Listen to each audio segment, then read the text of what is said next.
Коллаген трипептиді бұл буындар, тері және сүйектер үшін негізгі құрылыс болып табылатын 3 аминақышқылдан пролин, гидроксипролин және глициннен тұратын өнім болып табылады.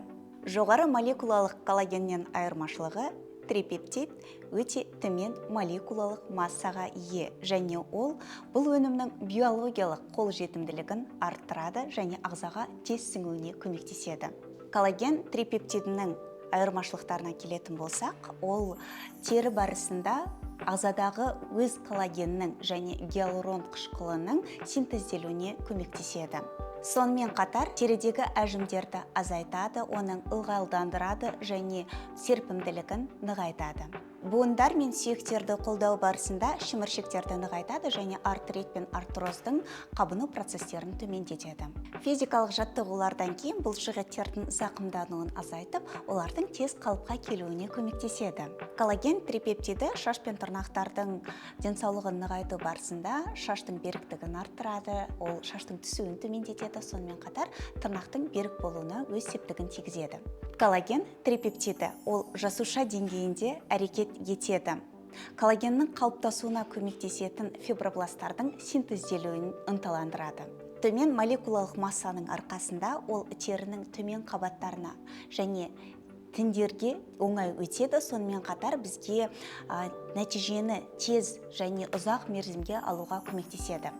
Әдеттегі коллаген мен коллаген трипептидінің айырмашылығына келетін болсақ, бұл оның қолданылуы және сіңірілуі жағынан ерекшеленетін бірдей аминақышқыл құрамдарының екі түрлі нысаны болып табылады. Жалпы коллаген туралы айтатын болсақ, ол аминақышқылдардың ұзын тізбектерінен тұратын ақуыз болып келеді. Жоғары молекулалы коллагенді ағзаға сіңіру үшін оны кіші пептидтерге және аминақышқылдарға ыдырату қажет.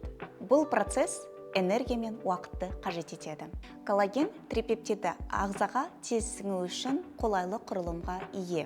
Оны қосымша ынталандырудың қажеті жоқ. Сол себептен қосымша энергия мен уақытты талап етпейді. Сонымен қатар ол біздің ағзада тезірек нәтиже алуымызға көмектеседі. Біздің жастық пен белсенділігіміздің ең алғашқы көмекшісі ол коллаген. Коллаген, яғни ол сүйекте, тінде, ми жасушаларының құрылымында көп кездеседі.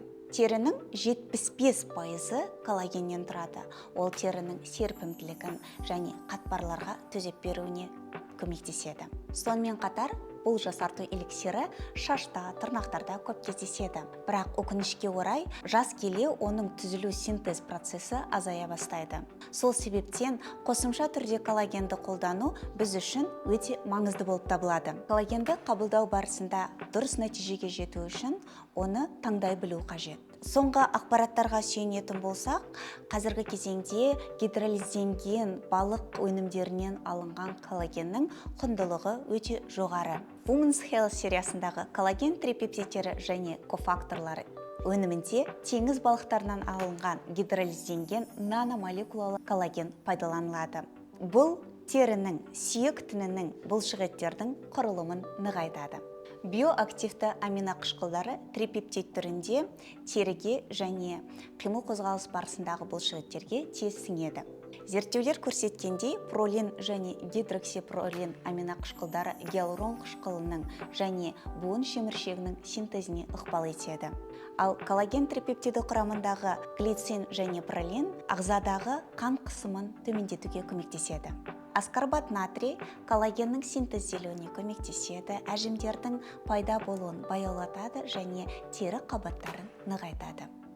Сайберин Wellness брендінің коллаген трипептиді және кофакторлары өнімі біздің ағзамыздағы терінің, тіндердің және буындардың денсаулығын сақтау үшін таптырмас, табиғи және заманауи өнім болып табылады.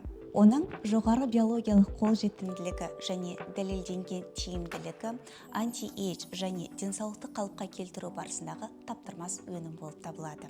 Егер сіз қысқа мерзім уақытында үлкен нәтижеге жеткіңіз келсе, бұл өнім оңтайлы таңдау.